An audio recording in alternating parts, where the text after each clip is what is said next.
दोस्तों, आज हम आप सभी को एक ऐसी अद्भुत गवाही सुनाने जा रहे हैं। उस गवाही को सुनकर मसीही विरोधियों के भी होश उड़ जाएंगे। ऐसी गवाही आपने आज तक नहीं सुनी होगी। जब आप उस गवाही को सुनोगे तो प्रभु यीशु मसीह आप सभी से बातचीत करेंगे। इसलिए आप सभी उस गवाही को पूरा जरूर सुने। आप सभी उस गवाही को सुन सकते हैं। मैं उसकी गवाही दे रहा हूं आपको, और मैं आपको विश्वास दिलाता हूं कि जो बीमार या कोई भी समस्या हो,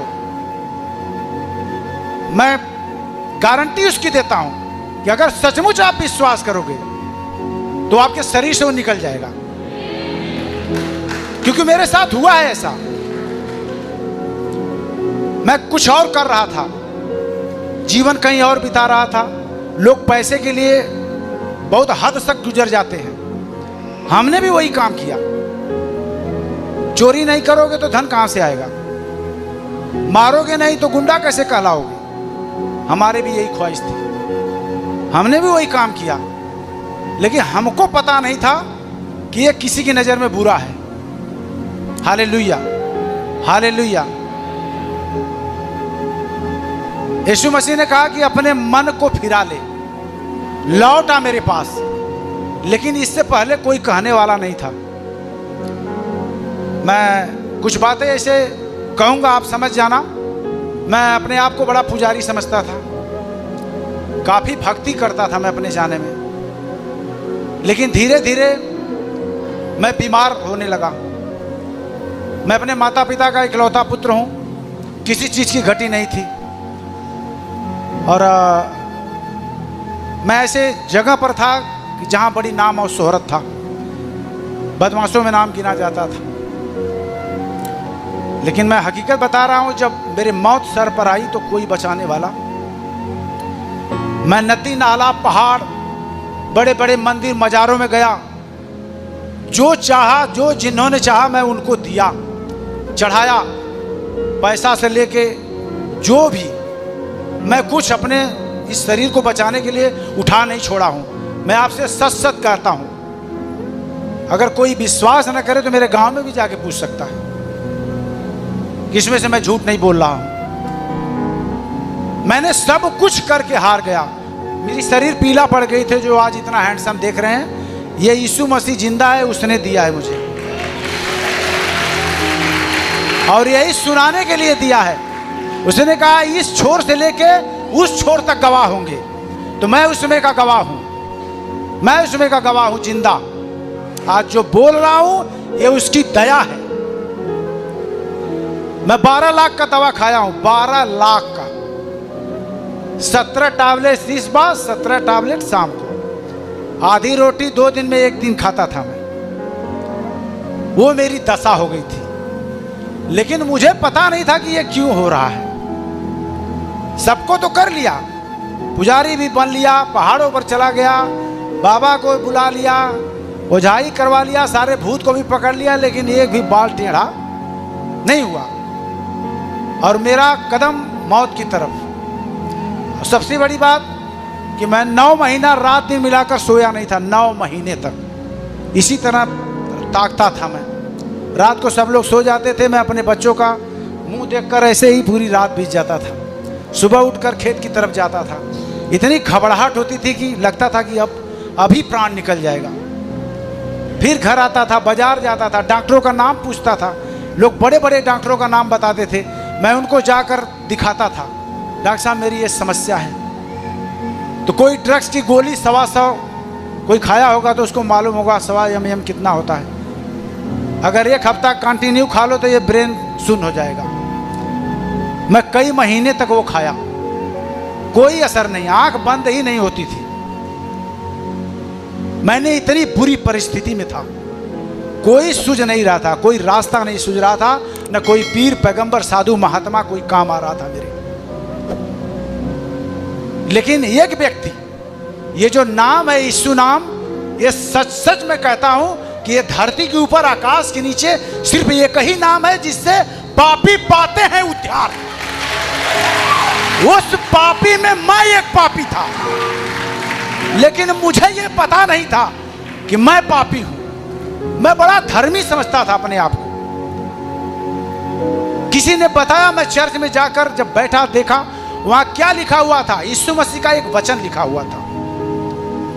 किसी ने मुझे कुछ बताया नहीं था।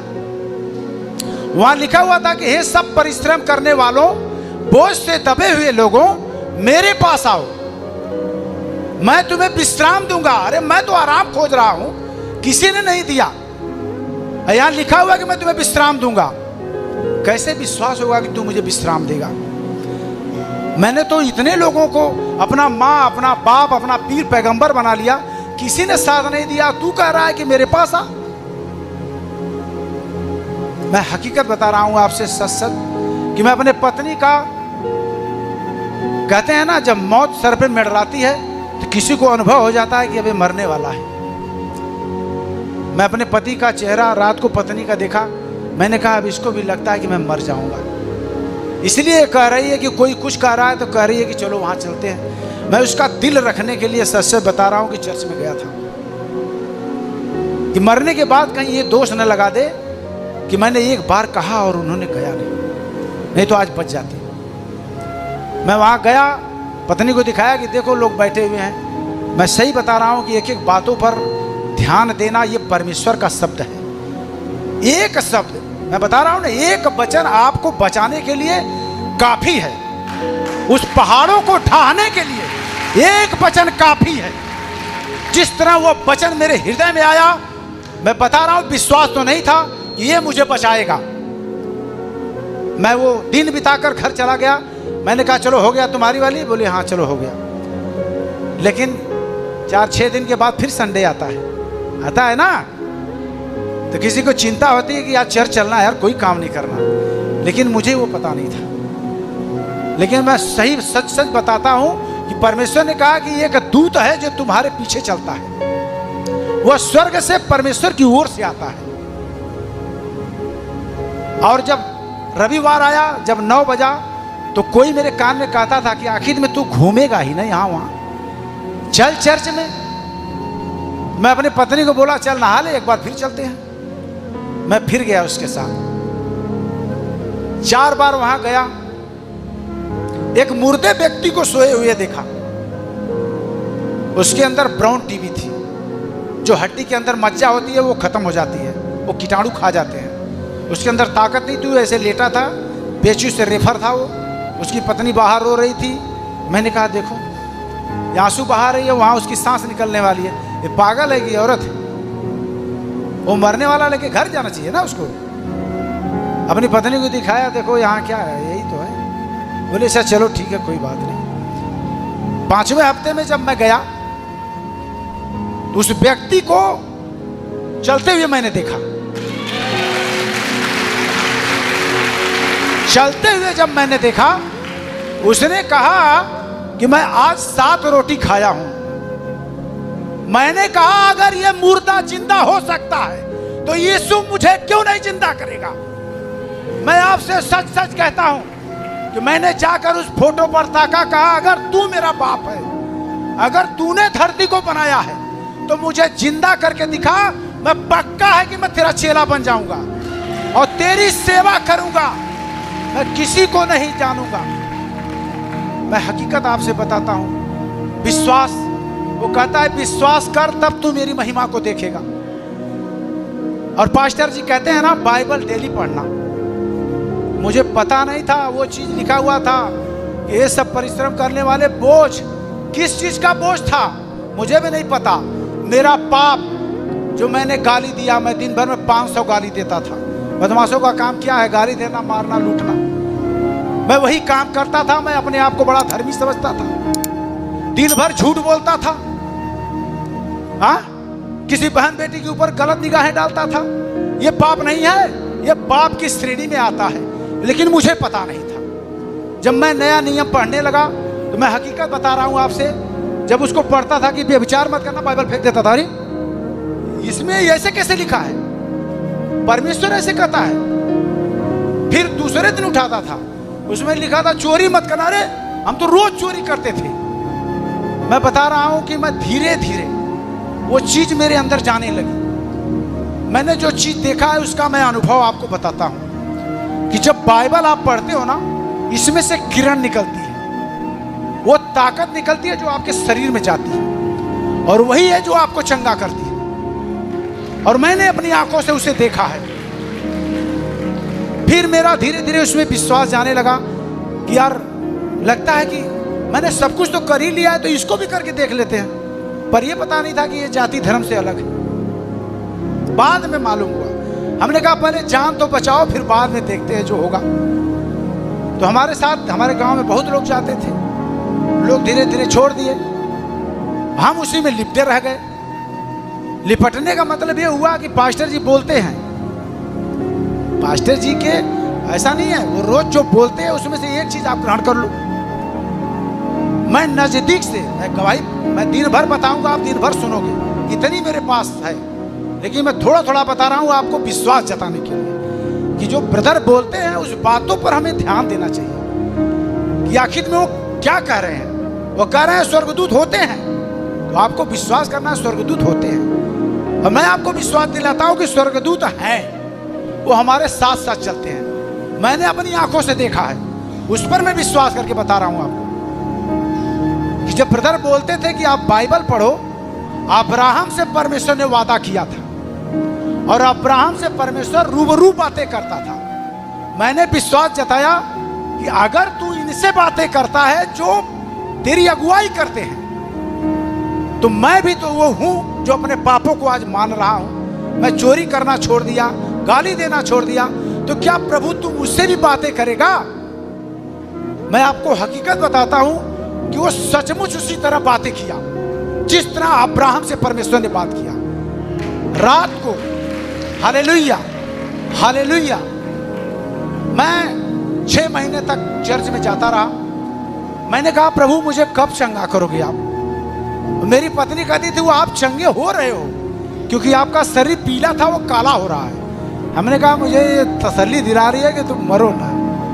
हाँ, हमने कहा अच्छा चलो ठीक है, लेकिन मैं जाता था, कहता था प्रभु तू मुझे कब चंगा करेगा?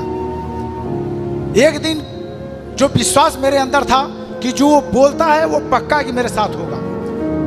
मैं रात को सोया हुआ था, प्रभु ने आकर उसी तरह मुझसे कहा कि आज तू चंगा हो गया। हालेलुया। आप सभी इस वीडियो को भी छोड़ के ना जाए, आप सभी इस वीडियो को पूरा जरूर देखें। जैसा कि आपने वीडियो में देखा कैसे प्रभु यीशु मसीह ने इन हिंदू व्यक्ति का जीवन यीशु मसीह के नाम से बदल दिया।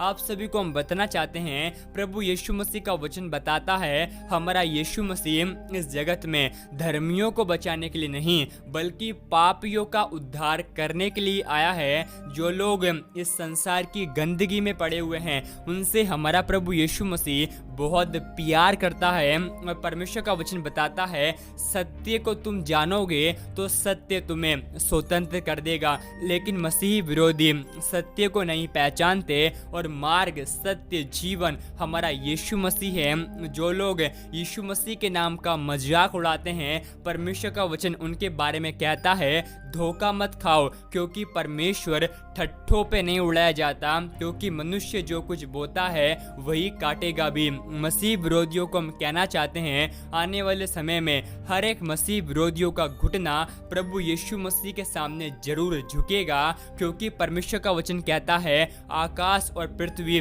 भले ही टल जाएगी लेकिन परमेश्वर का वचन कभी ना टलेगा, क्योंकि हमारा परमेश्वर कभी ना बदलने वाला परमेश्वर है। और यीशु मसीह ने इस जगत के मूर्खों को, तुच्छों को, जो है भी नहीं है उनको चुन लिया है ताकि जो हैं और अपने आप में बड़ा घमंड करते हैं उन्हें लज्जित कर सके।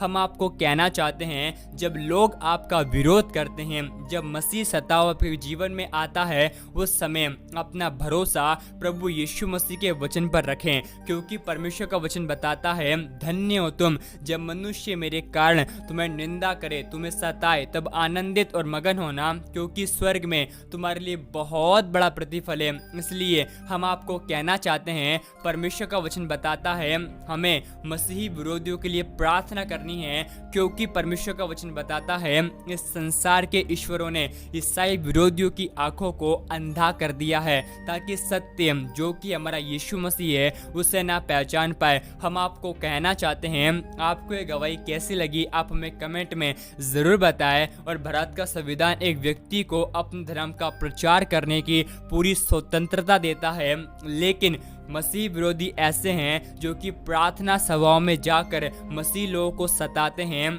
ईसाई विरोधी ने अभी तो नाक में दम ही कर रखा है। जगह जगह जो लोग यीशु मसीह के नाम का सुसमाचार फैलाते हैं, ईसाई विरोधी बजरंग दल के लोग उन्हें मारते और पीटते हैं। हम आपको बताना चाहते हैं, यह इस बात का सबूत है कि हमारे परमेश्वर का वचन जीवित है, क्योंकि परमेश्वर का वचन कहता है अंत के समय में एक जाति दूसरी जाति पर चढ़ाई करेगी, जगह जगह अकाल होंगे, भूकंप भी पड़ेंगे। मैं आपको कहना चाहता हूँ, आकाश और पृथ्वी भले टल जाएगी, लेकिन परमेश्वर का वचन कभी ना टलेगा।